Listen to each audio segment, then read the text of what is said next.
Hello, today I'm going to be talking about a prominent figure in the late 20th century who was a leading benefactor in the modern American Christianity that we know today. This man was named Jerry Falwell, and we know him in Liberty University as being the founder of our university. He lived a pro-life, pro-family stance that he portrayed throughout the media and throughout his time as a leader. Falwell was a noted evangelical Baptist pastor in Lynchburg, Virginia. He was a televangelist and a conservative political commentator. He was the founder of the huge megachurch, Thomas Road Baptist Church in Lynchburg, Virginia. He actually founded that university at the age of 22, which is incredible, and Liberty University, which he founded in 1971. He was a well-known pioneer using many sources of media, including the radio and the television, to reach unbelievers. He is probably most well-known for his conservative political movements, such as the moral majority that we talked about in class, and his stance on the pro-life, pro-family outlook.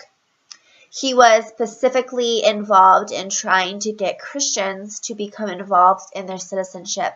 And that's one part of the moral majority, one of their basic things. They weren't considered a religious organization, but a political organization. The moral majority was actually co-founded. He co-founded it with another man, and it was actually said to have been the crediting factor that provided over 2/3 of the white evangelical vote for Ronald Reagan in the 1980 presidential election. Falwell held a strong belief of a healthy and biblical truth and foundation of the family. He was a huge advocate for civil rights, although he did stand against Martin Luther King Jr.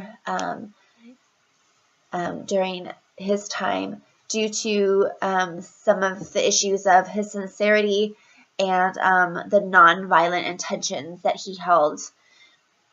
He was not a fan of public schools or university, literally calling them, and I quote, the breeding grounds for atheism, secularism, and humanism, end quote. He was an outspoken proponent against homosexuality and has received a lot of criticism for his outspoken claims, calling it forbidden by the Bible. Two of kind of his most noteworthy statements that still actually receive attention today, and maybe not such great attention, is his statement on an actual children's television show called The Teletubbies, calling them a homosexual role model for homosexual recruitment.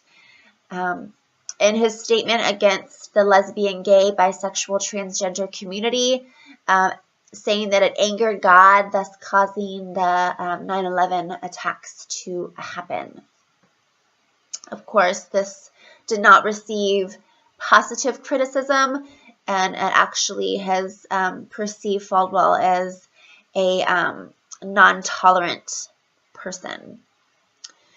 Although he has received a lot of public attention, and not all are good, obviously, from the two statements before, one can never really deny that Jerry Falwell was a man of God and an outspoken conservative proponent of what he thought that lined up with the Word of God. And in some cases, he could have chose better paths or better ways to say things, but he was literally a mover and a shaker when it came to the establishment of the church and moving them to the modern century. He led them in there with the media, like I said before, and televangelism. He had a huge televangelism system set up, and he paved the way for others to follow. And I know him and Billy Graham were specifically kind of correlated in their the way they reach people. So I believe that Jerry Falwell was a great modern Christian believer and led us into the modern Christian century that we know today.